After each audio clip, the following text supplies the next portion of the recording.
Mayor Rudy Giuliani's been scrambled early, changed outfits right after Laura Ingram's show to help us out through the legal tanglements, which are the Muller investigation. Thanks so much for joining us on a quick turnaround, Mr. Mayor. Nice to be with you, always. All right, first off, on some of the things you revealed last night, when you were sitting down with Robert Mueller and others, he made it clear to you, there was Robert Mueller when he said, we don't believe we can indict a sitting president. Was he trying to get your guard down as if, what are you afraid of, guys? Just bring him in.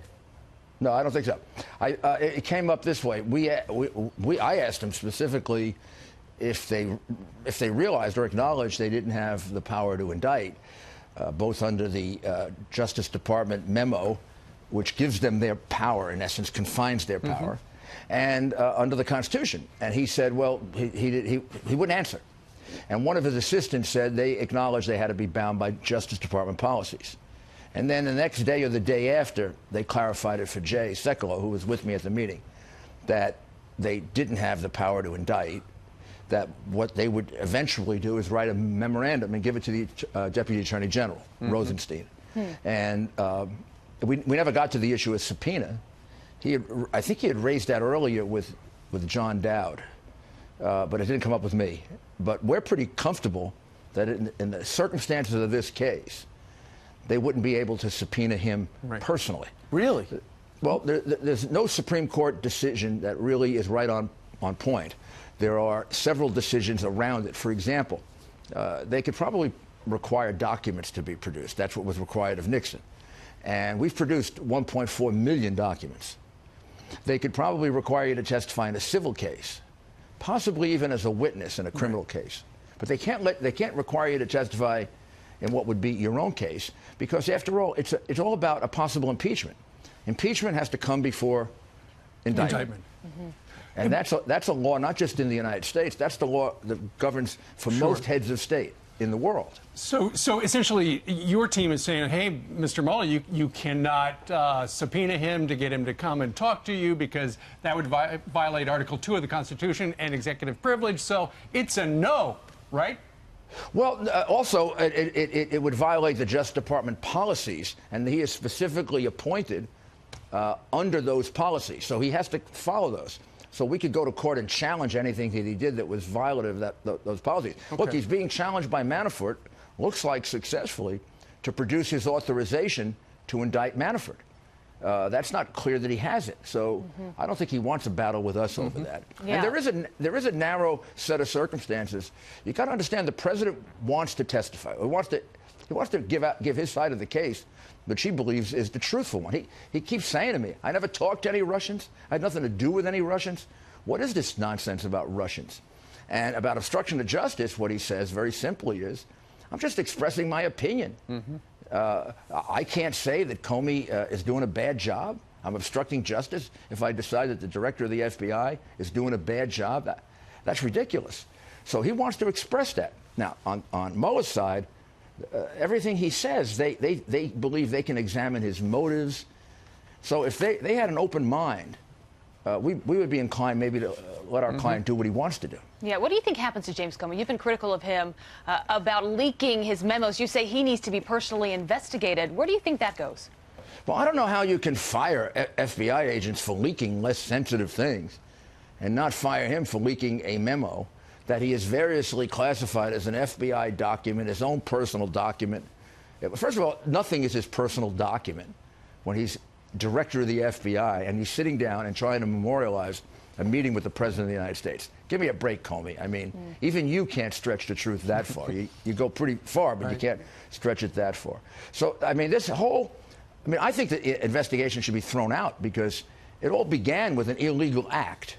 Comey's leaking of the memo to the professor, who the House now wants to find out all the circumstances of that. That's going to be a pretty slimy situation. I'd like to know how often Comey leaked in other circumstances, too. Yeah, I mean, you just think if he's so comfortable doing it and so easily he said it, and then we find out the guy had special FBI clearance. Mr. Mayor, we had Judge Napolitano here, and you guys go way back to old Italy and your rivalries with your families. I'm only kidding. But he came out and says, listen, I love Rudy, but he's making a mistake, poking the bear by telling Mueller to wrap it up. You don't want to grab the tiger. You don't want to aggravate him because they make your life miserable. Have you examined your tactics and thought about maybe the backlash? Somebody has to defend the president, and that's my job. And if he wants to get angry at me, not the president. I'm the one doing it. And the reality is that's my job. My job is not to, lean over and let him beat the hell out of us. That's what was going on before I got here. It's my job to make the case for the president of the United States. I'm very proud of that. And I think it's very different now than it was a couple weeks ago. Since I got involved in the Raskins and Jay, we're one team now. We're doing what the president wants. And we're fighting back. And, look, they're professionals. And if they're not, there's a remedy can be in court. I mean, all they can do is write a report. Right. So how bad that is, sure. we can deal with that. We can write, too. Can you see any scenario, Mayor, where the president would sit down with Mueller? Yeah, sure, absolutely. And I think, it depends on if they're willing to be reasonable. Look, we've written them 5 letters. 3 when John Dowd was in charge, 2 since I came aboard, asking for things that we would need in order to decide whether to submit him to questioning, which every lawyer in America, I think, even Judge Napolitano would tell you he shouldn't do. Sure. I mean, we're going to be the laughingstock of lawyers if we let him testify. Gotcha. But you can be sure we're only going to do that if we feel there's a way to shorten this thing. If we're in for a long investigation, we'll fight every single thing, whether people think it's nice or not nice, or if you're innocent, you got to fight back. And the president is completely innocent, and he is absolutely right. And if you want to get insulted, you get insulted, but it's a damn witch hunt. Well, I tell you what, the Mueller investigation officially started a year ago, and today the New York Times got a great big article about the operation that led to it. It was called Operation Crossfire Hurricane, and it sounds like the New York Times is confirming that the FBI essentially spied on the Trump campaign in the summer before the election, which would suggest they were out to frame him. In fact, here's the exact quote. At least one government informant met several times with Page and Papadopoulos. Current and former officials said that has become a politically contentious point with Trump's allies questioning whether the FBI was spying on the Trump campaign or not. This was buried in a 4,000-page story. But what I just read to you, what is your stand on that? What is that? Does that change anything? Well, it would change a lot of things. I mean, first of all, we're going to have to look into as a result of the Times article. And thank you, New York Times. They usually don't help us. In this case, I think we're going to have to look into whether we can challenge the legitimacy of the entire investigation. Maybe a special prosecutor, special counsel never should have been appointed. Not based on an illegal leak, not based on a set of facts that go back to, I'm shocked to hear that they put a spy in the campaign of a major party candidate, or maybe 2 spies. And now I'm going through my brain, since you know I was a big part of that campaign.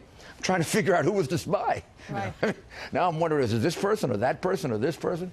Yeah. Now, if there's a spy, they got nothing from it.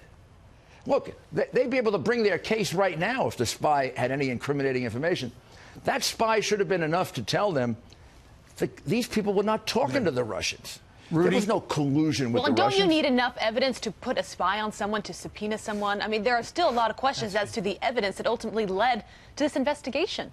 Well, this is kind of like the Big Bang Theory, right, Abby? I mean, obviously they didn't have enough evidence to put a spy in. I mean, you don't need enough evidence to put a spy in. To put one in on the President of the United States, it would seem to me you darn well better have it. They didn't have it because they don't have it now. Yeah. But they wouldn't be. Look, if they had a spy, if the spy got incriminating evidence, they'd be able to wrap this investigation up. I wouldn't be sitting here. We'd be dealing with whatever the aftermath of the investigation is. So all we know is they may have had somebody inside close to the campaign, but so far... That would be the biggest scandal in the history of this town, at least involving law enforcement. And there's no one that has more respect for the FBI agents, the men who are in the FBI, than I do. And Comey has put them through hell.